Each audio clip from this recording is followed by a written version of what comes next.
नमस्कार प्रिय साथियों, आप सबका स्वागत है हमारे चैनल भक्ति साथी ड्रिफ्ट में। आज हम आपके लिए लेकर आए हैं एक पवित्र पारंपरिक एवं सत्य घटना पर आधारित कथा, जिसे सुनने मात्र से ही हमारे पाप धुल जाएंगे, हमारे घर में सुख शांति समृद्धि आएगी। जो कथा का नाम है महालक्ष्मी व्रत कथा।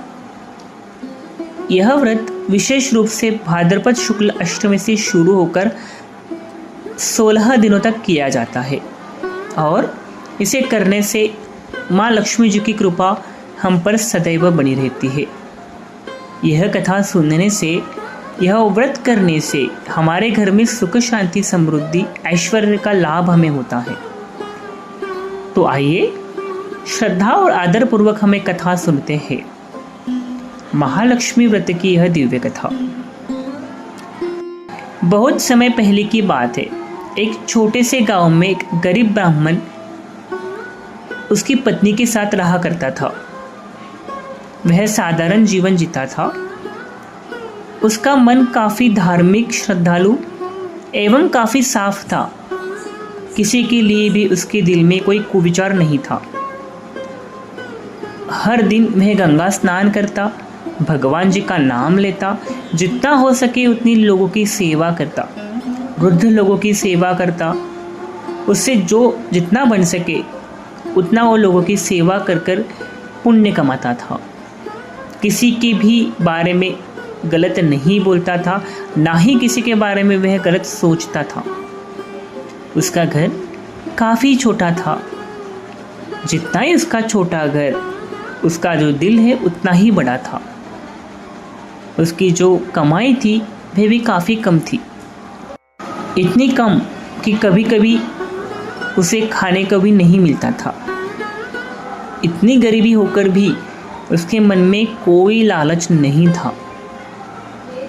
एक दिन जब ब्राह्मण गंगा स्नान कर रहा था, तभी जल में लहरें उठी।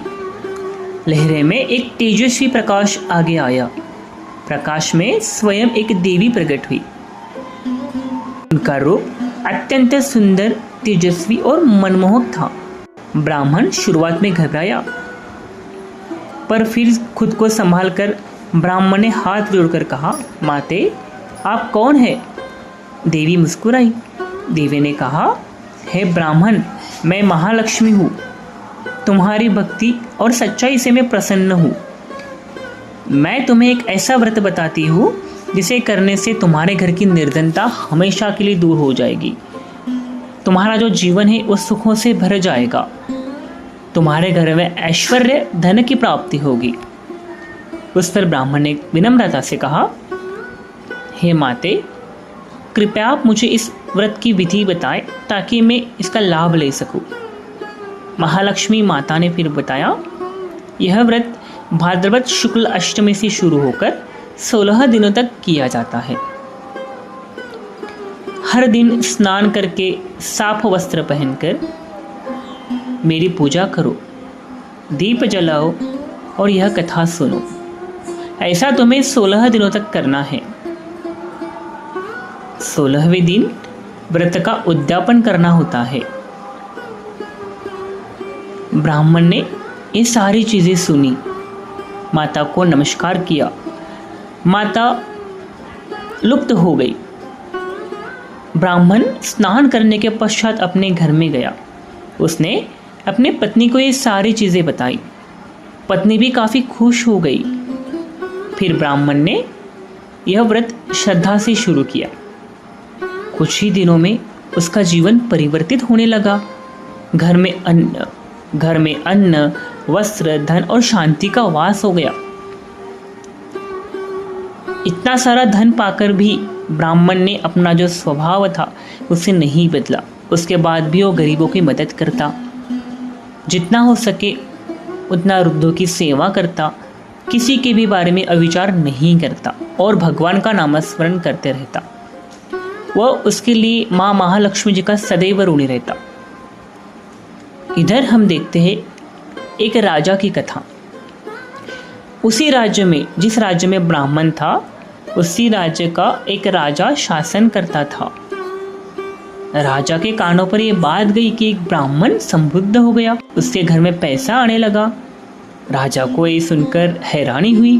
राजा हैरान रह गया। राजा ने सैनिकों को भेजा और ब्राह्मण को राज दरबार में बुलाया। राजा ब्राह्मण से पूछा कि हे ब्राह्मण, तुम्हारे जीवन में ये चमत्कार कैसे हुआ? लोग बातें कर रहे हैं, तुम्हारा जीवन इतना सुखकर कैसे हुआ? इतना धन तुमने कहाँ से लाया? सच्ची सच्ची बताना। ब्राह्मण ने मुस्कुराते हुए विनम्रता से बोला, हे राजन, मैंने श्री महालक्ष्मी जी का व्रत किया। फिर ब्राह्मण ने पूरा व्रत राजा को बताया। कहा, यह सब महालक्ष्मी जी की कृपा है। अगर राजन आप भी व्रत करेंगे तो सब ठीक होगा, कल्याणमय होगा। आपका जो धन है उसमें रिद्धि होगी, सुख शांति समृद्धि एवं मन शांति आपको मिलेंगी। लेकिन राजा को घमंड था। राजा ने ब्राह्मण की बातों को हंसी में उड़ा दिया। उसने कहा, हा हा, किसी देवी की पूजा करने से कोई धनवान बनता है भला? यह सब ढकोसला है। ऐसा कहकर राजा ने अपमान कर दिया। फिर ब्राह्मण ने कहा, राजन, अगर आप किसी की श्रद्धा का सम्मान नहीं कर सकते तो किसी का अपमान मत करिए। यह कहकर ब्राह्मण दरबार से चला गया। कुछ ही दिनों बाद अनादर का परिणाम राजन को दिखने लगा। माता लक्ष्मी जी का अपमान होते ही राजा का संकट काल शुरू हो चुका। परिणाम स्वरूप राजा युद्ध में हार गया। उसके पड़ोसी राज्य ने उस पर हमला बोल दिया। राजा की खुद की प्रजा विद्रोह पर उतर आई। राजा से वह विद्रोह करने लगी। ऐसे करते करते राजा का सारा खजाना खाली हो गया। अंत में राजा अपना राजपाट खो बैठा। राजा को समझ नहीं आया कि उससे क्या गलती हुई है। एक दिन उसे माँ लक्ष्मी ने स्वयं स्वप्न में दर्शन दिए और कहा, राजन, तुमने मेरा अपमान किया था, इसलिए तुम्हें दरिद्रता देखनी पड़ रही है। लेकिन यदि अब भी तुम पश्चाताप करके मेरा व्रत करते हो तो मैं तुम्हें आशीर्वाद दूंगी। तुम्हारा राज्य तुम्हें फिर से मिलेगा। राजा की नींद खुली। राजा ने उसी क्षण से फिर व्रत को करना शुरू किया।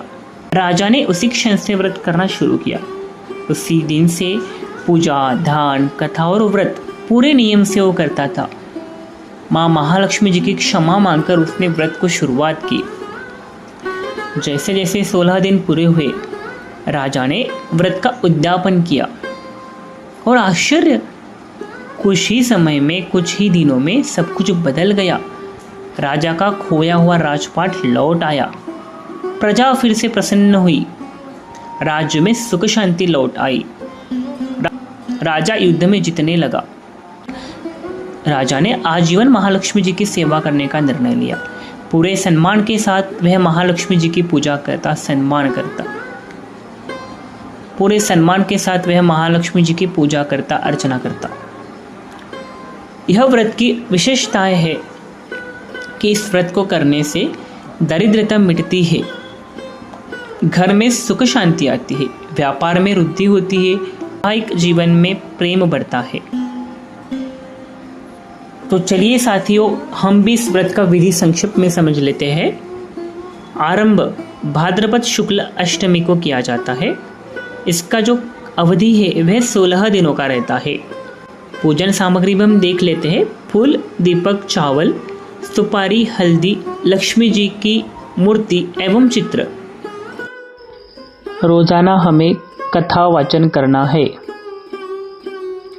दीपदान करना है। 16वें दिन विशेष पूजन करके उद्यापन हमें करना है। इस प्रकार महालक्ष्मी व्रत केवल पूजा नहीं, यह श्रद्धा, आस्था और अनुशासन का प्रतीक भी है। जो भक्त इस सच्चे मन से करता है, सुनता है, उसके जीवन में माँ लक्ष्मी जी की कृपा सदैव बनी रहती है। धन्यवाद। जय माँ महालक्ष्मी।